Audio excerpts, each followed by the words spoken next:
Gwydion Ellis Came to be Born by Davies. The moon plays moth-like on the water. 3 peaks on 3 sides hold the lake, high above the distant sea. It is quiet, bottomless, and black. It is dark. At the unsheltered edge, the water spills gently down through the sedges.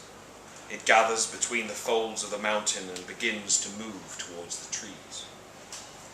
It falls under and between them, and when it beats against the rocks, the moon is there with it. It races downwards past the Williams farm, the Davies farm, past to Havard, until it reaches the village, where it grumbles under the old bridge and away. In the village of Penabont, the doors are locked and the curtains closed in the slate brick square houses. From one window alone comes a steady light, and above it hangs the sign of the Red Lion Inn. Inside, 2 men sit at a table near the window. The first man is small and lined, with a deep cleft in his chin. The second is large and red-headed and has not removed his waterproofs. The first man rolls his near-empty glass between the palms of his hands as he speaks, and the second man nods. Beneath the table, both men still wear their boots. It is late and the fire has been allowed to die. The other seats are all empty, and beer mats are drowning in the spillages on the tabletops. On the ceiling above, kettles and tankards hang from the beams like sad brass fruit. Across from the men, the landlord of the Red Lion fills his glass. He wears a short-sleeved shirt and a tie that falls far short of his waist. He is bald and neckless. 2 eyes like spiders' nests look up from his drink and across to the 2 men. The fridges hum behind him and the bottles glow under a cold light. "No, really," says the first man.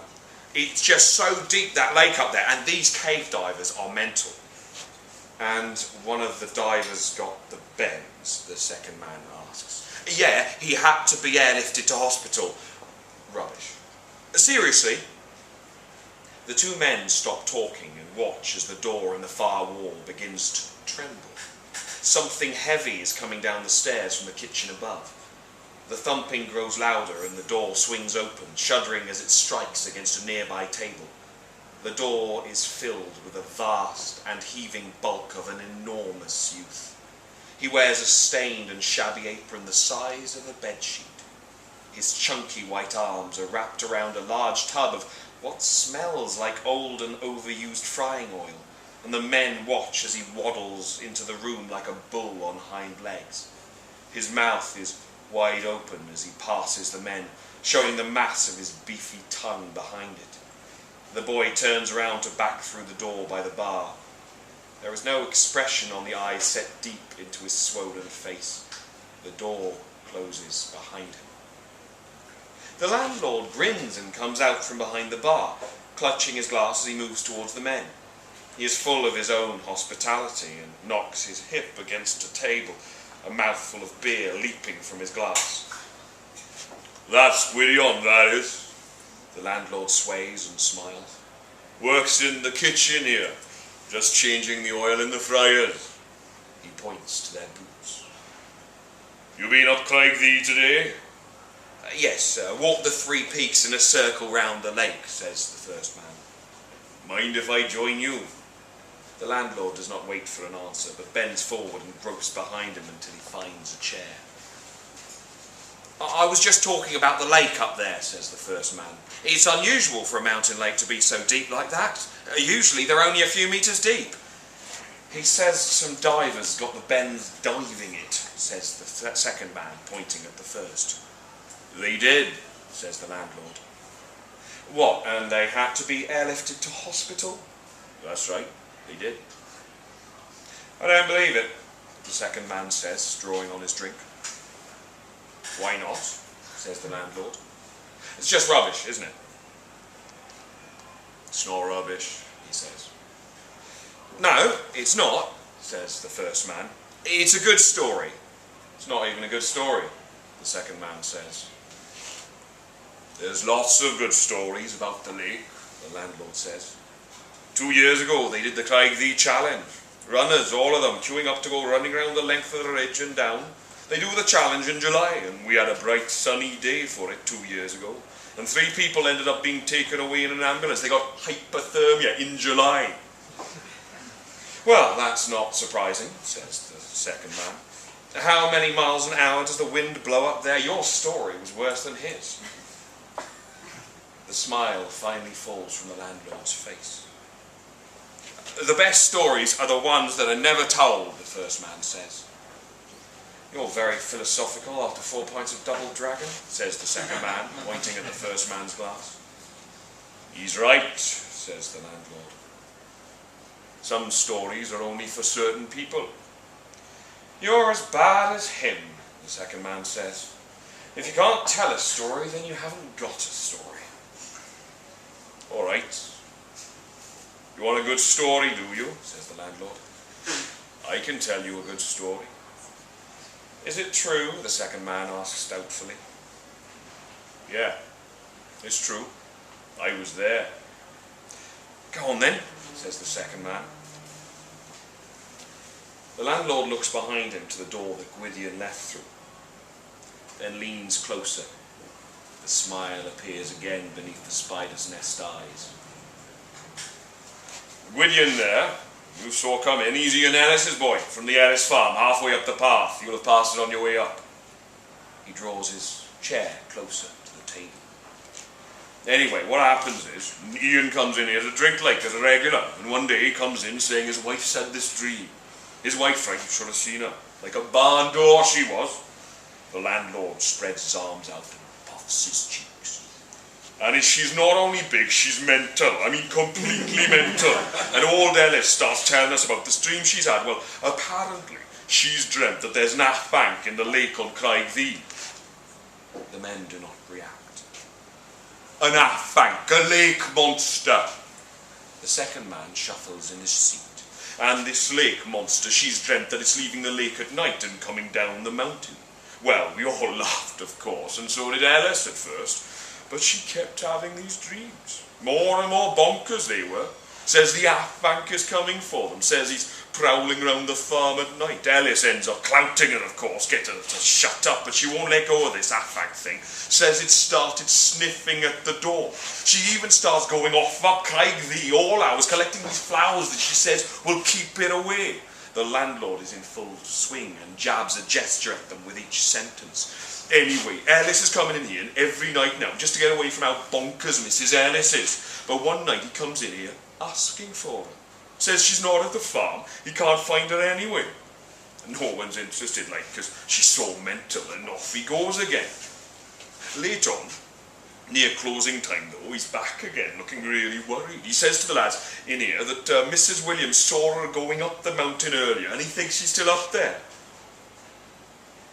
The door behind them opens, and Gwydion shambles up to the bar.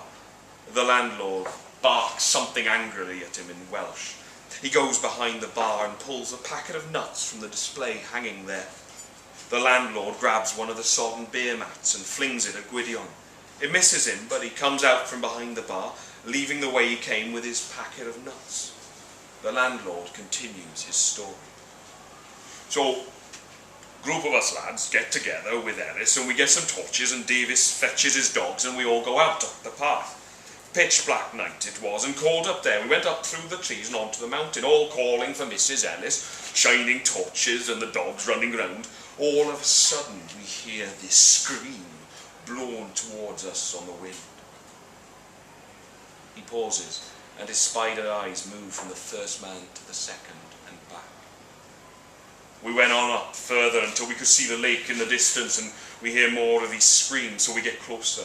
Suddenly Davies calls out that he found her, and we all come over. Well, she's lying there against this big boulder by the lake screaming. Horrible it was, looking at her, hearing her. Then Davies shouts, "Christ, she's having a baby!" We all crowd round and she's right in the middle of it, making a terrible noise. The woman screaming and pulling at her hair, pulling great tufts of it out with her hands. He can't move her or get her off the mountain, and we don't know what to do about this baby coming. Then Ellis, he gets to his knees and gets between her legs, and he starts getting this baby out while she's screaming. Ellis doesn't know a thing about it, but he knows about lambing, and eventually she gets this baby out. Huge it was, nearly split her in two, although she wasn't a small woman. Slick with blood that child was, all black in the moonlight, and blinking out of the mess, two black eyes like coals.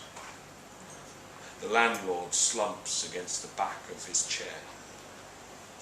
We got her off the mountain, but she died in the hospital a day or two later. Baby Gwydion, well. He points over his shoulder with his thumb. The men are silent. What do you think of that then, boys? It is later now, and the inn is dark.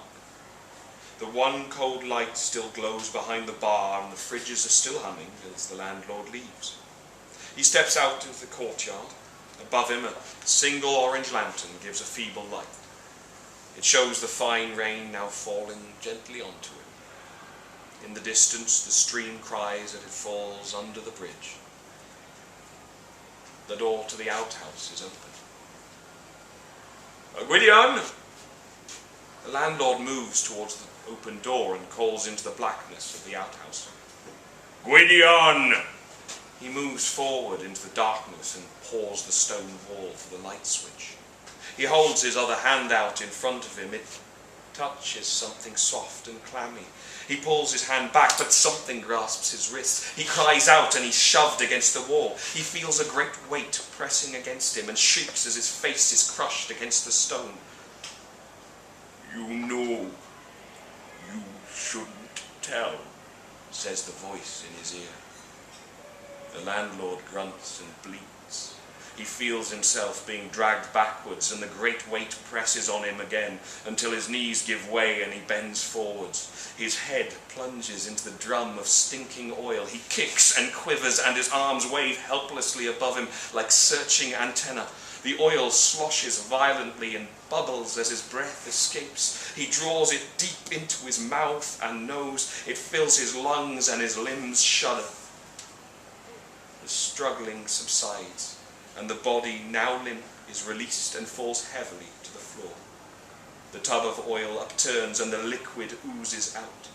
It flows away from the landlord's body, out of the open door, and begins to settle in the courtyard. The door to the outhouse closes, and the moon swims across the oil.